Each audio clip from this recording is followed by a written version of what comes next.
यानी मुमुक्षुता का भाव। जब ये सारे संयोग मिलते हैं तब देख लेना चाहिए,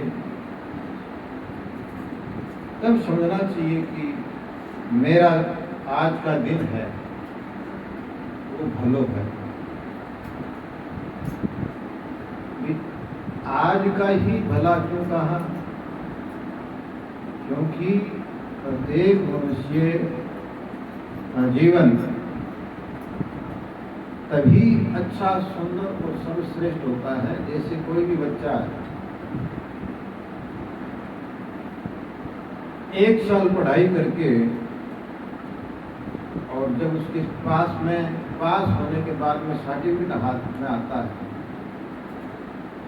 तब यूँ समझना चाहिए कि भी आज से ये पास है।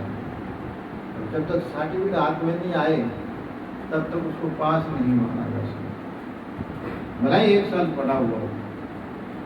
जब वो एग्जाम देने के बाद में उसको जो सर्टिफिकेट हाथ में आ जाए, ठीक इसी तरह मनुष्य के जीवन में ही है। जब से परमात्मा का सानिध्य प्राप्त हो जाए, परमात्मा का चिंतन हो, मन में एकाग्रता का भाव हो और सारी इंद्रियां हैं वो विषयानंद को छोड़ करके वो भजनानंद में आ जाए, या भजनानंद की प्राप्ति के लिए वो कोशिश करे, या उसके अंदर अपने आनंद की अनुभूति का भास होने लग जाए, तब समझना कि आज का दिन आपका अच्छा है।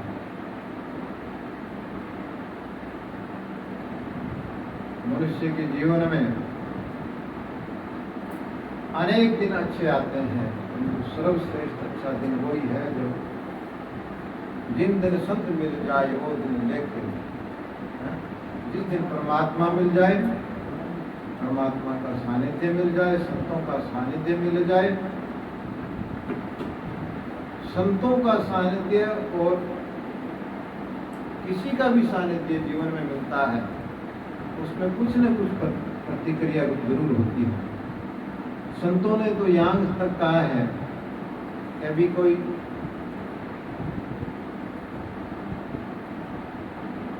जो व्यक्ति दुष्ट व्यक्ति हो, दुष्ट प्रवृत्ति का हो, उसका साथ कभी नहीं मिलना चाहिए। क्यों? स्वामी सुखराम जी महाराज ने लिखा है, परम गुरु राखो मोहि शरणाई, ओ जगत दाल बहुत दुखदाई, दे दुख जी जो संकट जी जो सिंह सर्व फल खाई, दुर्बुद्धि संक्रमण निधि मोह से सही नहीं जाए।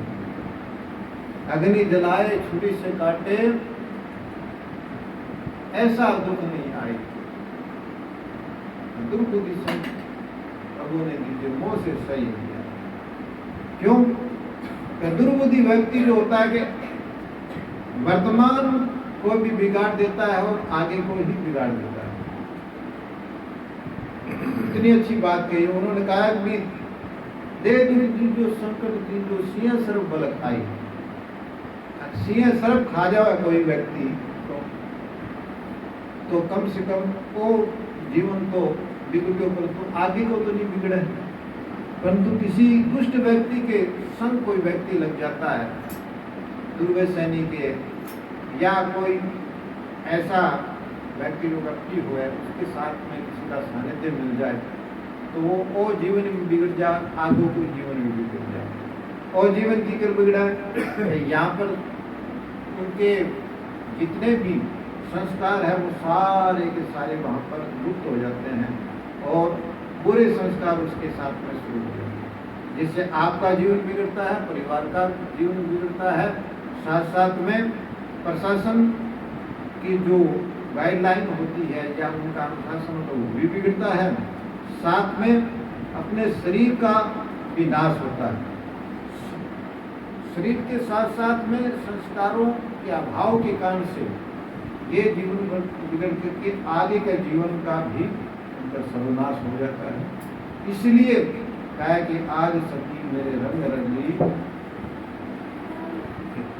है ना? कहा है कि सोनर और सूरज उगो मारी सजनी, सतगुरु आए मोरी करी। आज सोनर और सूरज उगे। सोनर और सूरज की वास्ते कि आज ही जिस दिन व्यक्ति के किसी जीवन में विशेष उपलब्धि प्राप्त हो जाती है, उस उपलब्धि के अंदर परमात्मा का सानिध्य और संतों का सानिध्य, भक्तों का सानिध्य और अपने मुमुक्ष भाव के जानने की या उनको प्राप्त करने की उत्कंठा पैदा हो जाए। किससे? सत्संग के माध्यम से, संतों के माध्यम से, भक्तों के माध्यम से। तो वो सोने को सूरज है।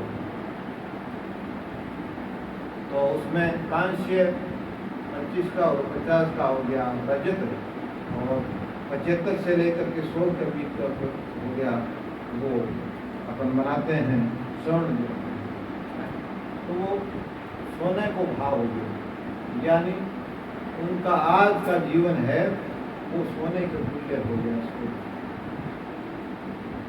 सोने का अब यही है, इसका तात्पर्य यही है कि परमात्मा का सानिध्य उसको हो गया, गुरु का सानिध्य हो गया। यही जीवन सुधर गया और आगे का जीवन सुधर गया। अपना जीवन तो सुधरता ही है साथ साथ में, और उनके संगे साथी है वो भी सुधर जाते हैं। मान